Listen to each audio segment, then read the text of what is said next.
Olá, pessoal, bem-vindos novamente ao canal Paixanalyticum.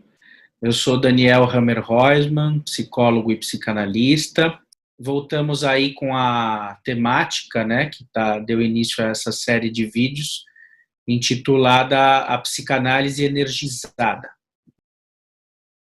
que é uma psicanálise que traz satisfação prazerosa, não é só uma experiência de silenciamento, de produção de angústia, de revelação de sentidos inconscientes traumáticos, infantis, recalcados.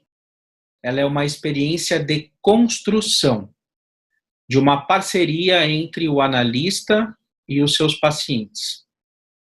Então, portanto, ela tem a ver com ineditismo, com o novo, a surpresa, a dramatização, o humor, a música, a dança, as artes, são modos de operar sobre o campo pulsional, sobre o campo energético dos pacientes.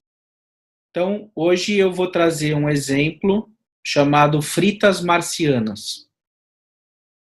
Preâmbulo.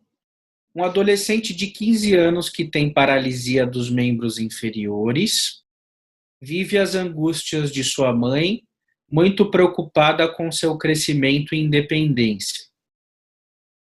Ele diz: minha mãe diz que não tenho objetivos.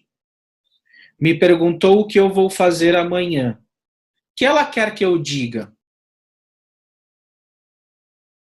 Eu digo que você vai abrir uma lanchonete em Marte.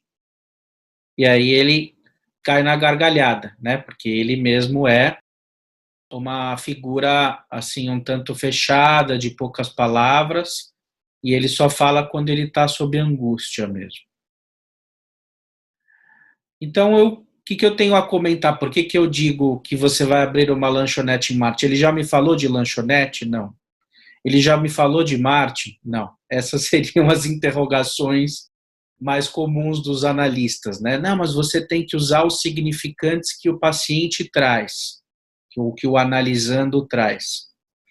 Novamente, né, como eu disse no vídeo 1, né, dessa série, você pode construir intervenções com base no material significante que o paciente traz, mas eu não acho que a clínica deva se reduzir a isso.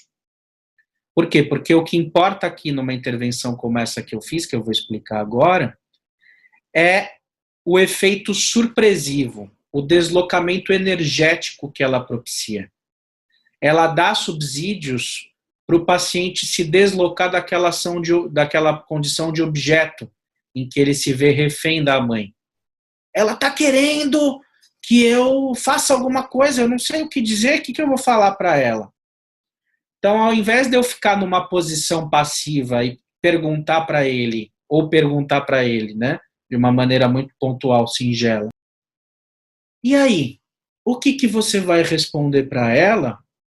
Ele vai dizer, não sei. Justamente foi o que eu falei agora.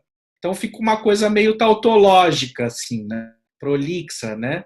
Porque eu só devolvendo a pergunta, dentro da condição desse paciente, é empobrecedor. Ele não vai elaborar isso, assim, é, digamos assim, com uma leveza, né? Com destreza. Então, o que eu preciso fazer? Criar uma intervenção xistosa, que não importa tanto as palavras aí que eu usei, lanchonete em Marte, poderia ter sido, vou abrir um centro de tênis e squash em Urano, sei lá, ou seja, são coisas que não importa aí as palavras que eu usei, mas é um efeito surpresivo, né? Um efeito que tem a ver com uma possibilidade de desconstrução do lugar que ele ocupa esse grande outro materno. Então, o objetivo principal da intervenção clínica é o deslocamento energético. De que maneira ele pode rir dessa desgraça, desse aprisionamento. No meu livro tem uma situação que eu digo a cadeia insignificante é aquela em que nós não nos perdemos. Então, geralmente, no lacanismo a gente diz a cadeia significante. Aí eu faço um trocadilho com cadeia, né, no sentido de rede, mostrando que justamente a cadeia insignificante é aquela em que nós não nos prendemos. E aí é um quadrinho, né, e dentro dessa cadeia tá todos os principais analistas presos, o Lacan, a Melanie Klein, o Winnicott, o Freud. Então é isso, quanto mais a gente deixar o discurso rígido, formal, burocratizado, a gente perde, o meu amigo Luiz Carlos Petri comentou agora comigo, aquele humor infantil libertário, anterior à construção do superego. Então, o que a psicanálise vai procurar fazer, na minha opinião, no meu entendimento de psicanálise? Ela vai procurar destituir o superego na sua faceta mórbida. Ela vai tentar resgatar a alegria infantil pela vida. Então, nesse sentido, é importante que os analistas sejam suficientemente infantis para que algo dessa pulsão mais arcaica que se perdeu ou que foi retida, escravizada nessa cadeia significante, superegóica, moral, possa se libertar. Muito obrigado, Luiz, pelo comentário. Então, aqui o aprisionamento do paciente ao gozo controlador e pragmático de sua mãe foi interceptado por uma construção ficcional xistosa. A surpresa frente ao absurdo de ele poder responder à mãe com algo radicalmente distante do que ele e ela esperariam ouvir, fez com que um esvaziamento no sintoma ocorresse.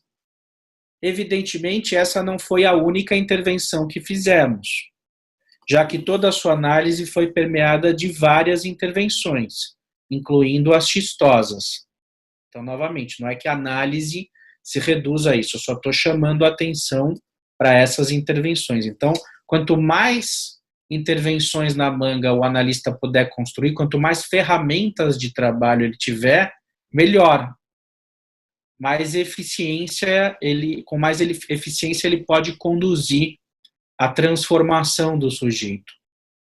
Agora, aonde o sujeito vai estar aí é analítico, não sabemos. O analista não conduz o sujeito, ele conduz a análise, uma experiência transformativa, para que o sujeito tenha mais liberdade consigo mesmo, recupere ou construa o prazer em estar vivo, para que a existência dele vale a pena para ele. Esse é o objetivo da análise. Agora, o que ele vai fazer dessa existência, aí não compete ao analista, aí não seria análise que eu instituísse esse lugar. Isso que fique bem claro. Então, o que ressaltamos aqui é a natureza ou espírito de um certo campo interventivo e inventivo do analista, e não a criação de uma exegese que exclua outros tipos de intervenção. Tampouco o nosso intuito aqui é contar os casos de maneira narrativa ou biográfica, né, como Freud fazia, por exemplo, mas apenas demonstrar seus pontos de guinada subjetiva de acordo com o nosso entendimento. Outras intervenções, por exemplo, que se seguiram foi a escuta dos pais, com reuniões individuais ou em grupo, incluindo toda a família.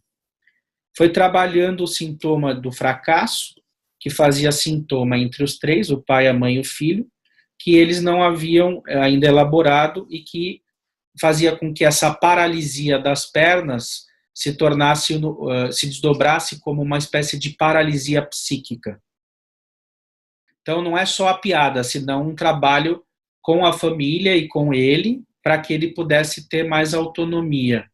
Porque, de uma maneira fantasmática, os pais achavam que ele poderia fracassar na vida por ser, talvez, impotente ou algo assim. Então, o objetivo aqui, com essas intervenções a nível familiar, era de que ele poderia, mesmo com essas dificuldades, andar com as próprias pernas, vamos dizer assim. Ou seja, que não houvesse a precipitação de um fantasma de fracasso sobre ele, que de fato o achatava e fazia com que ele tivesse dificuldade de seguir adiante, de caminhar. Então, novamente, são vários tipos de intervenção. Muito obrigado pela presença de vocês e até os próximos vídeos. Um abraço.